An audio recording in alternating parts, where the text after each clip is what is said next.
Great. Thank you. I want to thank our guests for their patience. As mentioned, we are delighted to be joined by Rola Dashti, the Executive Secretary of the UN Economic and Social Commission for West Asia. And next to her is Abdallah Dardari, the Assistant Secretary General and Head of the Bureau for Arab States at UNDP. And they're here to present you a new report on the socioeconomic impact on Palestine of the current conflict. So welcome, and I think Ms. Dashti, we're going to start with you. Thank you. It's on, don't worry, you don't have to do anything. Technology. Good afternoon, everyone, and thank you all for being here today. It's clear as the ongoing war on Gaza will have profound socioeconomic impact on the occupied Palestinian territory as a whole. And as we discuss this critical issue on the socioeconomic impact, I just want you to recognize that there is human faces behind these staggering numbers that you will be hearing. And beyond the numbers, there are also real people on both sides of this conflict, enduring unimaginable suffering, which puts on us a moral obligation to work collectively together to alleviate their suffering and bring some glimmer of hopes as we go along. At the beginning of 2023, Gaza was already grappling with hyper unemployment rate of 41%. 63% of their households in Gaza were food insecure, and nearly 80% of the Gazan were in dire need of assistance. As we unveil our preliminary estimates of the socioeconomic impact of the war, I want you to not to forget that the true cost transcends mere numbers. It is measured in the loss of human beings, more than 110,000 Palestinians, and the 14 or 5 Israelis' lives. A loss that we cannot measure. The toll of children is particularly heartbreaking. In just over 4 weeks, the number of children killed in Gaza, which is about 4,300 people, has surpassed the total number of children lost to armed conflict in 22 countries any year since 2020. Moreover, the level of destruction is unimaginable and unprecedented. As of November 3rd of November, it is estimated that 35,000 housing units have been totally demolished, and about 212,000 units are partially damaged. And if this war persists, the majority of Gazans' population might find themselves with nowhere to go, to call home, or to stay. In addition, a horrifying 96% of the Gazan population now faces unprecedented deprivation of all essential services and has fallen into multidimensional poverty. It doesn't end there. The negative spillover of the war is already reaching neighboring countries such as Lebanon, Jordan, Egypt, compounding their socioeconomic and fiscal challenges. Let me conclude with this message. 9.5 million Israelis and 5.5 million Palestinians deserve to live in peace. It's time for the unity of the international community to come together to broker a sustainable peace, ensuring that the cycle of progress, economic development, and social empowerment becomes irreversible for all parties involved. History teaches us that without sustainable peace, all stakeholders in this conflict will not only suffer more loss of lives in the future, but their prospects for sustainable development will also be jeopardized, and their hard-won gains of economic prosperity and social empowerment will be eroded. Now, I would like to invite my colleague Abdallah to provide additional insights and information on the socioeconomic impact of the war.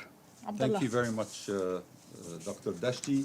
It's a great pleasure to be here again, and thank you very much for joining us. The numbers tell a very sad story, and we really need to look beyond the numbers. For a region or an economy like the Palestinian economy, not just Gaza, for the Palestinian economy, to lose 4% of GDP in 1 month, that's not comparable to any conflict we have seen before. The Syrian economy used to lose 1% of GDP per month. We have lost already 4% of GDP, not just of Gaza economy. I need to insist, even though the fighting is in Gaza, but the whole Palestinian economy has lost already 4% of GDP. If this fight continues till the end of the second month, the loss will be more than 8% of GDP. And if it continues till the end of the year, we are going to have a 12% loss in GDP. Just to bring it to you, a comparison, Ukraine lost 30% of GDP in 1.5 years of fighting. To lose 12% of GDP in 3 months, that's massive and unprecedented. Along with that, a loss of 390,000 jobs already lost, and an increase of the poverty by more than 400,000 people. Actually, 500,000 people would join the poverty lines by the end of the second month of fighting. Now, even more important, if I may say, is the loss to human development. After 2 months of fighting, Palestine, and not just Gaza, would have lost 16 years of human development. Health and education and infrastructure and economic growth, that would be wiped out. Palestine would go back to 2005. All the investments, all the work, all the hard work of the international community and the Palestinian people will be lost since 2005. 45% of UNDP's projects in Gaza have already been destroyed. Health centers, solar power stations, water treatment plants, and support center to private sector and SMEs and to women in Gaza is lost. So these are the figures that we concluded. The challenge is not here. The challenge is with a Gaza that has lost 50% of its houses. We are going to face a long-lasting internal displacement situation in Gaza with all its humanitarian, economic, developmental, and security consequences. To give you an idea of the destruction, the numbers Dr. Rola mentioned, incomparable to another crisis, I'll give you Syria again. It took 4 years of fighting in Syria to lose that percentage of housing that Gaza lost in 1 month. It's unprecedented. So rebuilding that later on, that will be a challenge because we will be living with a long-term humanitarian crisis even after the war ends. The cost of that rebuilding, the conditions of that rebuilding, the parameters of that rebuilding will be something which has to be looked at in an exceptional manner. We cannot repeat the same style and methods again. Just to let me say that in May 2021, in the fighting that took 11 days, 1,700 homes were destroyed in Gaza. Today, only 200 of those were rebuilt.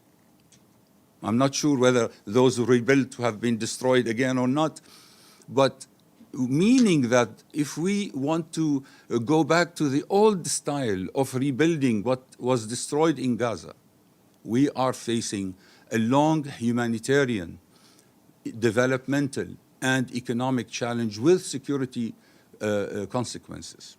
Let me stop at that and look forward to your questions. Thank you. Thank you very much, Abdallah. Edie Lederer?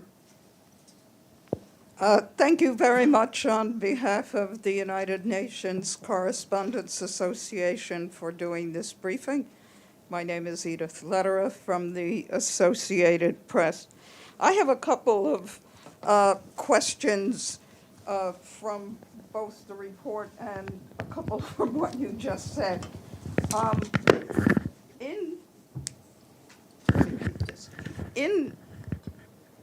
In the release that you sent out, you said that the poverty rate in the state of Palestine will soar by 34% as if it continues for a second month. 34% from what baseline and what kind of numbers are you talking about with that? And maybe you want to answer that and then I'll keep going. Okay, so when we say 34%, we are comparing that to a business as usual, no war scenario. Right. And the absolute numbers is that we will have additional 500,000 people falling under the poverty line. In addition to how many before? The average for Palestine, all of it, was about 34% as well. So we are increasing from Gaza was 61%, West Bank was around 30%, and we have an average 34% increase in those two percentages to give us, unfortunately, additional 500,000 people falling into poverty. Okay, and of the 61% and the combination of Gaza and the West Bank before, Yes. what, in terms of numbers, how many people was that? You're adding 500,000 to what number? We are at, please. 1.8 million. 1.8 million. Great. Okay, that clears up one question that I think we all wanted to know in terms of the numbers and the baseline. And Can I What- add something else before? put your microphone. Sorry. Let me add something else. It's not only the money metric poverty. It is the multidimensional poverty that is more important. And that's what I quoted, 96%. It's almost all Gazan population are drifted to multidimensional poor. Okay, most of the world doesn't know what multidimensional poverty is. It's the Can you please deprivation. explain Okay, it? it is the deprivation of various services needs that the people needs. So you're deprived not only from income, but you're deprived from access to health. You're deprived from access to services, utilities. You're deprived from access to transportation, freedom of movement. You're deprived. These are the multidimensional poverty, which is the deprivation that the person is suffering from. So we shifted now most of the people in Gaza now, they are multidimensionally poor, which is multidimensionally deprived of various essential services for livelihood. And this is the key, in addition to the deprivation of income that Abdallah and I would just mention to you that we drifted, that in total in Palestine. These are only deprived from income. But we're talking about additional deprivation of the result of the war on that, which is massive. And as Abdallah said, even if we have a ceasefire today, okay, and rebuilding starts, that deprivation, yes, will improve, but we will not move more than, we will shift from 96% to around 60%. Okay, and what was the multidimensional poverty rate before October 7th? Before October 7th, it was around 45%.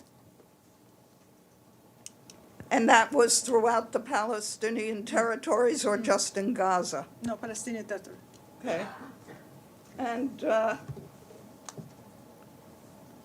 on what was the Palestinian GDP before October 7th? It was $20.4 billion. 18% of it is in Gaza, and the rest is from the West Bank. So again, that gives you an idea about the proportion of the shock, that a shock of destruction in one small part of less than 20% of the economy caused all that damage in the whole of the economy. And why is that? Is that because of the fallout of what happened on October 7th and afterwards on the West Bank? Of course, because you have, of course, the impact on what we call capital stock accumulation. When you lose that, the GDP automatically is affected, but also massive disruption to the economy in the West Bank.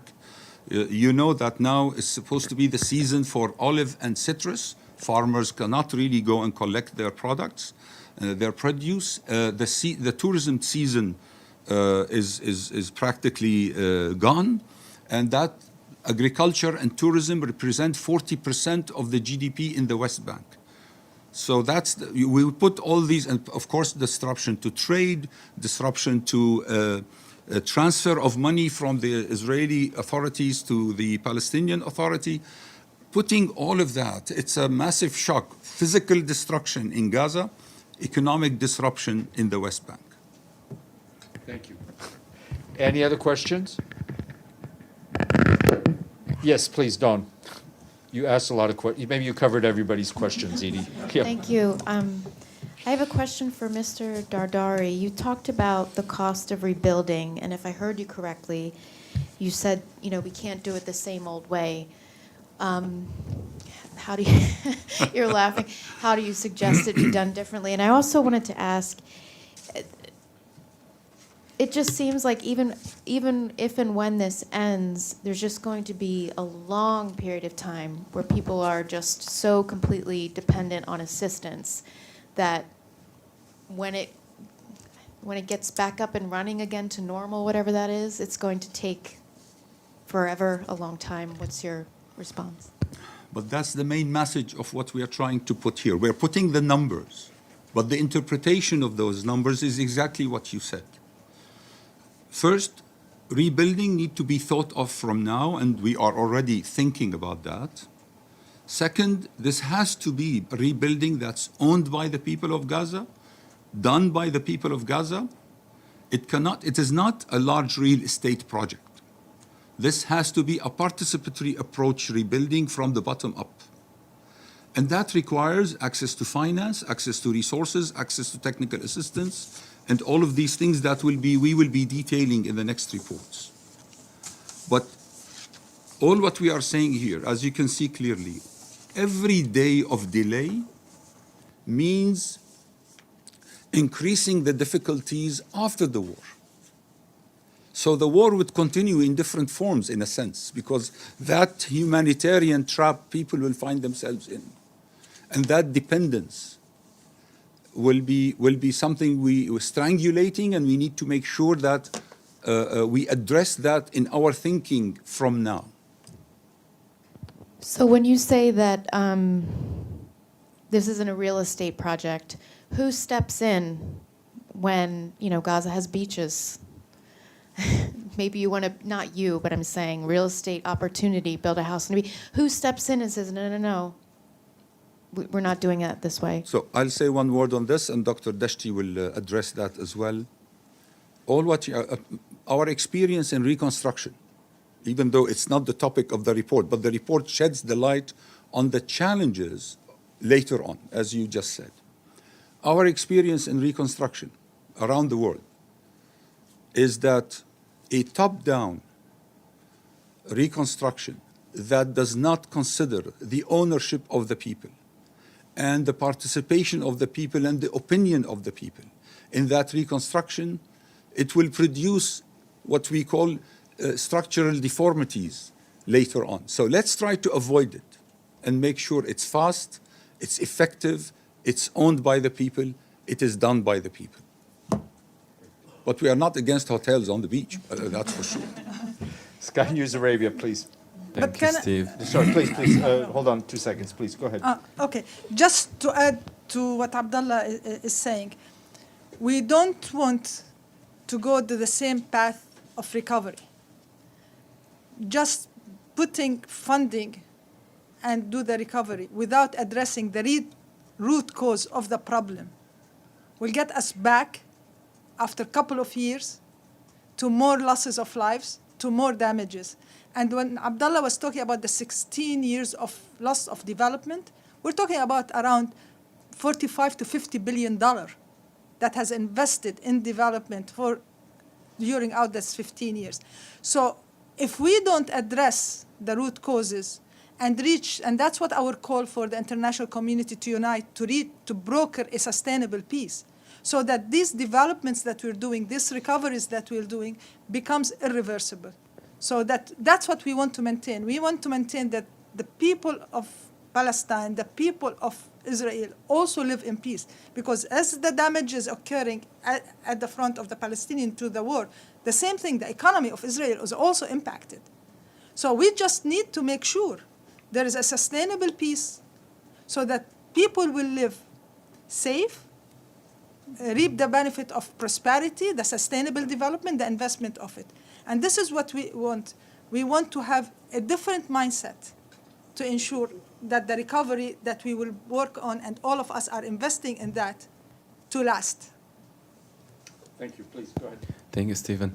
Majdi Yazaji with Sky News Arabia. Thank you both for doing this. Dr. Rola, my question is to you. It's about the social impact, and especially for the kids. Do we have any numbers about the Gazans kids? How many of them lost both of their parents or one of their parents? And also, is there any UN organizations taking care of those kids who've lost their parents in this war? Thank you. Okay. We do have, unfortunately, the number of kids who have died, the 4,300 plus individuals. But the mere virtue of 10,000 people are killed, and if you take away from them the 4,300, then you're left almost with 6,000 individuals. These are mothers, fathers of these kids. So you're almost having also around 6,000 plus of kids that they are at least missing one parent. Okay, so, and this, we're talking about UNRWA and other UN agencies, our UNICEF and UNRWA and other agencies of the UN will be working together at the recovery to look into the states of the kids. Just a follow-up, is there any mechanism right now on the ground to take care of those kids? Hopefully we'll have a humanitarian ceasefire to start taking of the kids. Thank you. Stefano? Stefano Maccara, La Voce New York. For both of you, what should happen to Hamas before, I mean, for you to, let's say there is a ceasefire that everybody is here looking for. Before he started to start this reconstruction, involve the Palestinian, all the things he said, what do you think should happen to Hamas? First of all, that's up to the Palestinian people. We are saying clearly that the reconstruction should be owned by the people and should be participated through their... So that's up to the Palestinian people. We here are providing a technical analysis of the numbers that we have faced so far. And what do they mean? By the way, even if the fighting stops now, 2024, Palestine economy will lose another 9%. So this is not only a 3 months impact. We will have a longer term impact for next year, and even in 2025 we will have such an impact. So that's what we are, at least the two agencies are concerned with. Thank you. Deji? Mr. Dardari, actually, this is the issue with China Central Television.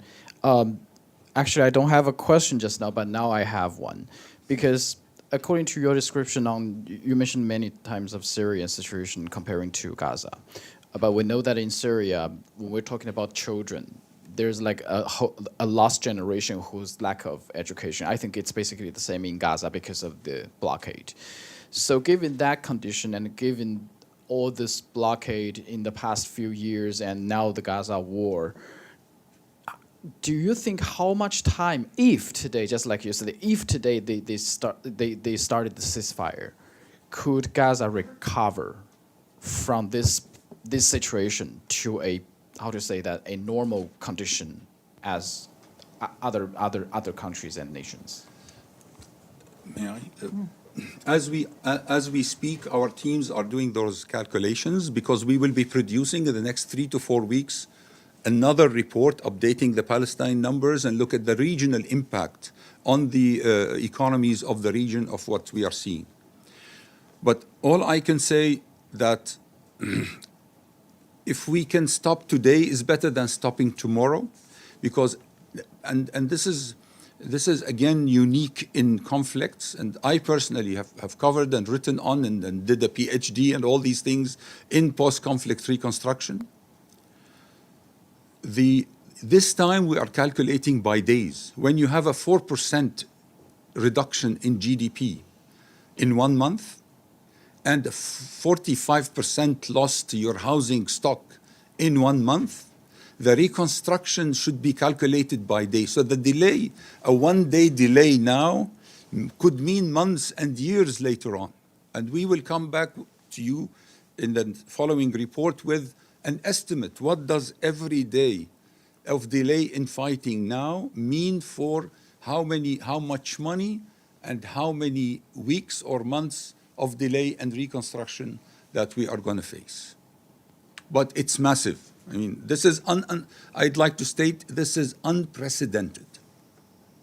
Thank you. Okay, Edie, and then, go ahead, Edie. One figure I forgot to ask you. What is the poverty level that you're using? There was something in the report that talked about medium level countries. Yes. So what actually is the figure? How much money is it? It's a middle-income country poverty assessment, a poverty level, which is $6 per day per person. And the Palestinian territories were considered... We're considered a lower middle-income economy. So that the $6, and that even breaks your heart even more, because all of that growth and development is going to regress between 11, 16, or even 19 years if the fights continues till the end of the year. We will go back to 2002. Stefano, and then we'll close it out. Just a follow up on my question, because I'm not sure if I understood. So what you're saying is, you say basically is to Palestinians decide what happened to Hamas. So because we're talking here about reconstruction, and you're saying better today than tomorrow, start today than tomorrow. Basically, are you saying that you as a UN will be ready to start reconstruction with Hamas still, let's say, in charge of Gaza, and maybe even with 220 people hostages and so on? I mean, with a situation like this, you are ready too, because if they are in charge, basically they will be in charge also of reconstruction. So are you saying this? What we are saying very clearly is that reconstruction and the fighting should stop immediately, if we can, from a technical, economic point of view, from a developmental point of view. Fighting should stop now. People are hungry, and we are losing, children are becoming stunted, and the impacts will be long-term. Now, how and which shape and which governance framework will run that operation after the peace is up to the political side of the House, not up to us. We only do the economic and technical and social impact of this conflict. Great. Thank you very much. Thank you.